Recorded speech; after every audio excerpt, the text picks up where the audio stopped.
What's going on, creatives? It's Justin Reeves, the host of the Creatives World podcast. And this podcast is for Christian creatives, entrepreneurs, and purpose seekers who want to be refreshed, renewed, and revitalized for their God given purposes and callings. Why? Because life is rough, the road is tough, and yes, people are ghetto. But even in the midst of all three and more of the things that happen in life, we are called to continue, and we need help doing that. So this season, we're talking all about enduring. And I've done my own fair share of enduring different things going on. One in particular, this really is like episode 4 or 5, but it's actually going to come out as episode 2 because all the other ones have had like no audio or something's gone really bad with the video.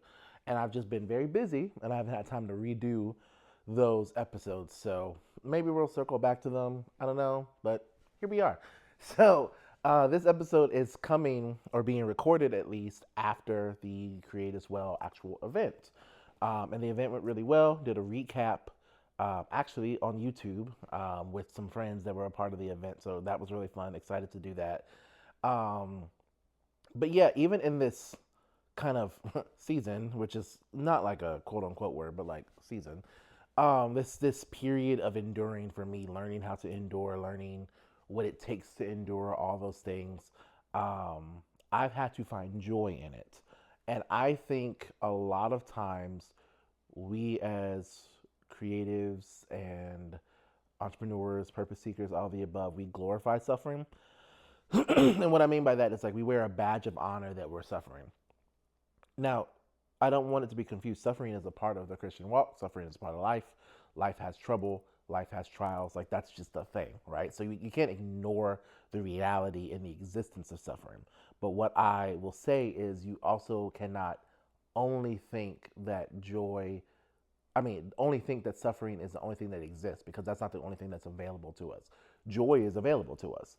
And I think part of joy is learning how to endure well in the midst of your suffering. It's not really joy if everything's going well, right? Like that's easy. That's happiness. That's just like the sun is shining, all is well. You have money in your bank account. Like, of course you're happy. Of course you're joyful. Of course there's no issue. But the test is, can you have joy in the midst of something? And so for us as creatives, just to like wrap it all into one, whichever of those categories you fit in, or even if you don't, I feel like you still could get something from this. We have to get to a point where the situation itself does not prevent us from still having joy, or finding the joy in the midst of the situation. And it's hard, right? I'm not going to say that it's easy. I'm not going to sit up here and lie to you and be like, I find joy every time in every trial that I go through. That's a lie. But if you look hard enough, there is something that's either in the situation or the joy that's at the end of the situation. So one of the scriptures that has been anchoring this season of endurance is Hebrews 12, like 1 through 2. Um, it talks about, I was about to, I was trying to figure out like which part I want to go with. But anyway, the part that's really big that to me is like looking to Jesus, the author and finisher of our faith, who for the joy set before him endured the cross, despised the shame, and essentially completed the thing that was set before him to do. And I think I think we often talk about like look to Jesus, the author and finisher of our faith, but I don't think we think about the joy part. And I think what 2 chapters away in Hebrews, it reminds us that we have a high priest, being Jesus, who understands because he went through the things that we've gone through. He's experienced the pain, the loss, the grief, the anxiety, the stress, all of those things. So he understands human emotions because he's 100% human and he's 100% God. So we're reminded that we can look to Jesus in these situations and look to how we find the joy. And the joy might simply be that God's will is going to be done. But he knows, like it is, he said, for the joy set before him, he endured the cross, despised the shame, and now he's seated at the right hand of the throne of God. So he knew that the future was going to be better than his current so that he could endure. And I think sometimes we have to get to the point where we trust that the future is worth the enduring. And I don't know if we fully grasp that. And I just remembered I didn't sing a song. I normally used to sing a little song. I don't have a song today, but sorry. It's allergy season. I don't know how much of a voice would come out anyway. Um, but yeah, so Just knowing that you can in fact endure because it's worth it on the end. So for me, I like to be very practical. For me, this past Creatives Well, it was postponed at first. It was supposed to be in January, and it got postponed because of the snow and ice storm. We had like really bad snow and ice here in Virginia towards the end of January, and so not only did it snow and ice, little did I know I was going to be very, very, very sick that week with the flu. And so I think I postponed the event on a Wednesday. In my mind, I was like, it's not going to happen. We're just going to cancel it. We're going to let it like fade away into the background. But thankfully, the people around me were like, no, you need to push forward and do this. But anyway, so I postponed it on a Wednesday. That Thursday night, I started to feel really, really sick. I thought it was just because I just gotten off the fast at church and like I was eating like greasy food again. Um, but then Friday, I woke up. I was still off. I still kept off that Friday because why not? And I woke up and I was just sick, like fever, chills, aches, like the flu, like badly. And so went to urgent care on that Saturday. So like looking back at it, I wouldn't have been able to participate in said event anyway. Like I would have been down bad, badder than bad. Like it's a good thing. Like it all works out in the end that I didn't end up like we didn't end up getting to do the event. But so then after that's done, after the sickness is like, passed and kind of recovered from that, it was time to start promotion again because if anybody knows like you're doing an event, like, yeah, you postponed it, you did what needed to be done, but like now you gotta like redo all the marketing. So in my mind, the way my brain works for marketing, I think of like the content calendar. Like there's like a 6 week, 8 week, whatever window I have. And so in this window, I was like, oh, okay. Like I had basically done all my marketing ideas. And so I was like, well, I'm out of ideas. And, so then when it was time to like start promoting again, and I had some other stuff I could do, but I was like, I'm tired. Like, so my thing is like if I know that I'm supposed to be done marketing by January, the end of January, that I know I can keep on going. But after that, you're telling me now I got to do this again. I I like marketing. I don't like marketing myself, right? I love coming up with ideas and stuff for other people. Love it. But for when it comes to me, I do not like that. So it was a test of my endurance. Like, can you continue to come up with new ideas, continue to post, continue to do whatever? And I like the first part of February, like I was not good at it. I didn't have it. I still was a little winded from the flu. I was just like not feeling 100% into it. And I was just kind of like, we really could just let this go. But I knew there was something that needed to be done at this event. I knew that somebody needed to get something from it, but I was like, I don't even want to do it. So fast forward, I had to change my mindset. Sorry.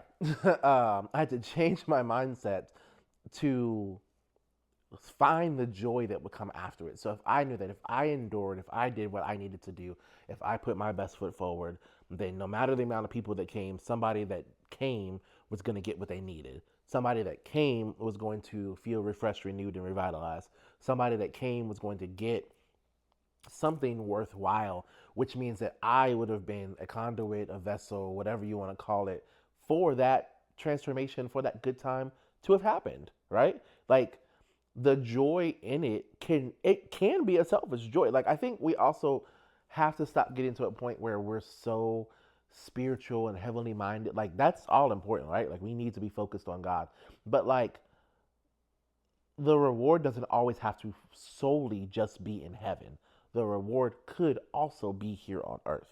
There are things that God does to bless us and reward us for our sacrifice here on earth with health, with resources, with friends, with relationships, whatever the case is, like just good peace of mind, mental well-being, satisfaction, like his actual approval and affirmation on things, right? Like that's actually a big part of why we do this. And I think it's okay to sit here and say, like, I want something from this. Like, yes, you're doing this for God's glory. You're doing this for God to be glorified and his will to be accomplished. But it's also okay for you to be like, I want something out of this too. Now, ultimately, his will is more important than yours. His purpose is way more important than ours. But like, it's okay for you to be like, well, I did this. It would be cool to like for something, right? So in for an event, it's like the ticket sales. For a song, it's streams. For a book, it's people read it, like that kind of stuff. That stuff matters. And so we should stop pretending like it doesn't. So my exercise for you, if you will, because this doesn't have to be like a super long episode, because I'm also getting back in the swing of doing this because I had really fallen out of the swing of these weekly episodes. It's been a while. But one thing I would bring up to you is where can you find the joy in the midst of your current situation? And for me, like I'm even doing that now. Like the event is over, but I still have other things that I want to do, right? Like I kind of want to.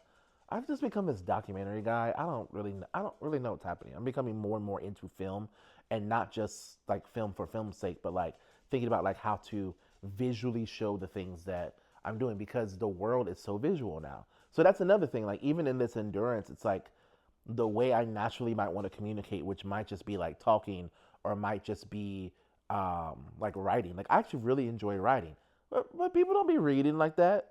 Like you just don't. And so, do I write and know that not that many people are going to read it, or do I write and like or do I pivot? You know what I'm saying? And I think that's part of endurance too. The pivoting is part of endurance because when you pivot, you still have to go forward and do whatever it is that you want to do. We have a guest today. If you could, I don't know how the camera's positioned. Hi, Zuri. Um, the pivoting is important, right? Like the pivoting is a part of the endurance, and it takes endurance to pivot because I could have truly when because I am my own boss and that kind of stuff. I could have decided that when we postpone the event to just cancel it and just say, "Hey, here's your refunds." It's just not gonna happen. We're not doing it. I don't want to do it. I'm over it. I could have moved on. I could have done my normal thing and moved on to Holy Hoodlum. I could have moved on and said that endurance will do it next year, or you won't do it, Zuri. Now you are really you were all up in the video. We're gonna get her a mic next time. I could have sat up and just decided that like I just didn't want to do it at all. And and I think sometimes we over spiritualize our choice because God can call us to do something and we could choose not to do it. Hello, Jonah. Right? Like he decided, oh no, I'm not going where God actually told me to go. I'm gonna go somewhere else. Right? Um, I need to get sign after sign after sign. Hello, Gideon. Right? Like, these are things that we have choice in this. Like, God wants our free will to be in place to love Him. God wants our free will in place to serve Him. He doesn't want us to be robots per se that are like enslaved by Him. He wants us to love Him and to choose Him because that's true love. Choosing is real love. Like if you have no other choice, it's not really real. Um, because you have no other option. So endurance is a choice. Endurance is a choice.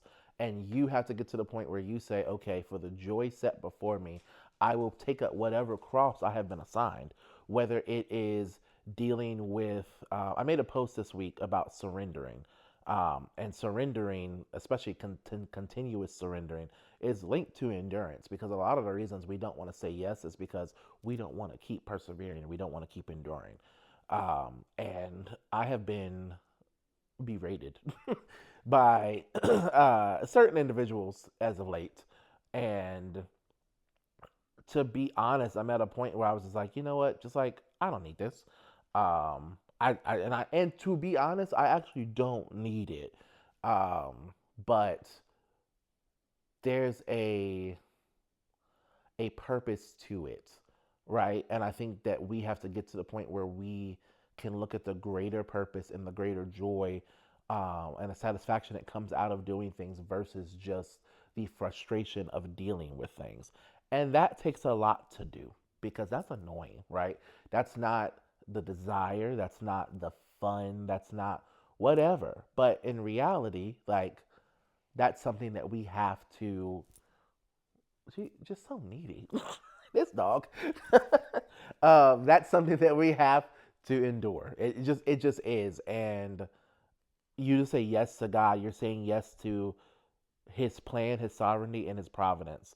And so you're saying yes to say that God, I'm going to trust your sovereignty in the midst of uncertainty, which means God, I'm going to go deal with your fellow image bearers that look like me and act like me, but might be mean to me, might hurt me, might spitefully use me. And you've called me to pray for those people. You've called me to care for those people. You've called me to intercede and pray for my enemies and things of that nature. Like, ugh. But God, God desires for us to, let's say that better. God allows us to be in those positions to be used for His glory. Because the person that you think is your enemy, you don't know what they're really going through that's causing them to do this. You may remind them of somebody that hurt them in the past, and you may not hurt them, but you may remind them of that person. And so, if you're in a hard situation like a job, a project, a church, organization, whatever it is, or you're just dealing with the public, the court of public opinion, where you're trying to put stuff out and trying to get people to engage with you, like you have to fix your eyes on the joy, right? Like if Jesus would have focused on the cross itself, because he's God, he would have still done it. But if we're going to lean into the human side of Jesus, and this is will probably come out either the week of Easter or the week after. Um, if he would have focused just on the cross, it's hard to say this because like we know that like that was his purpose from coming to earth, and he is 100% God, and he's yielded to the Father. But like I would find it harder to believe that he would have gone to the cross that day. Like let's just say that, right? I don't want to have any blasphemy, anything like that. But like we're using our imagination because in the Garden of Gethsemane, he was to the point of sweating blood. He was in anguish. He was asking for this cup to be removed.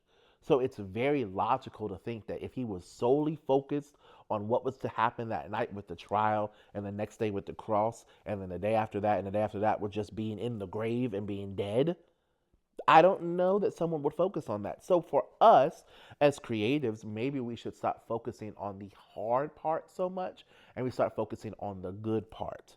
And so what is the good part, you might ask?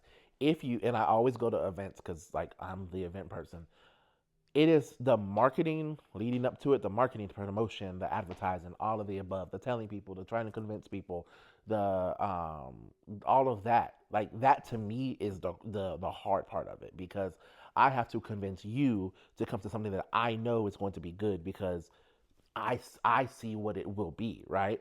So I have to learn to focus on let's focus on the actual day of the event, not day, the actual event itself, like the actual like once 7 o'clock hits and we start doing whatever the thing is. And then afterwards, the testimonies that come afterwards, the encouragement, the feedback, the excitement, the things that people learn, the people like I did Holy Hoodlum last year, and there was somebody who was like, man, this actually encouraged me to want to read my Bible and learn some of these stories that y'all are talking about because you made them into these fun games, you made them into whatever. But last year, like I think I talked about it in last season, Holy Healing was hard because there was a lot of things that happened leading up to it that were out of the ordinary and challenging, right? So yeah, so like focus on the joy part. If you're writing a book, if you're writing whatever, if you're writing poetry, if you're doing songs, if you're doing music, don't focus on the cost of production. Whether you're talking about the financial cost or the time cost or whatever it is, like focus on the good part. Focus on the part that's after the production, the actual product itself, the realization that you have something tangible in your hands or digital on your phone of a song, a piece, or whatever. If it's a book, if it's a shirt, like the stress of promoting a clothing line or even the production of a clothing line, depending on how you do it. But thinking about the joy of seeing people wearing your clothing line and rocking whatever message that it has. It could be a Christian message, it could be a positive message, it could just be a nice piece of fashion, and you're like, wow, that thing that was in my mind is now in the earth, and that's the joy that I'm looking for. I'm focused on the joy. So, in an effort to endure well, we have to focus on the joy. And that's just all there is to it. Like, we have to be more joy minded because we know the suffering will be there, but let's not just lean so much in the suffering that we forget about the potential joy. So, yeah. So, that's that. This is the I guess episode 2. It's so crazy to me. I hope the audio works on this one. If not, I might give up. I might just say, you know what? No more podcasts for the season. We're done. It's not working. So that's that.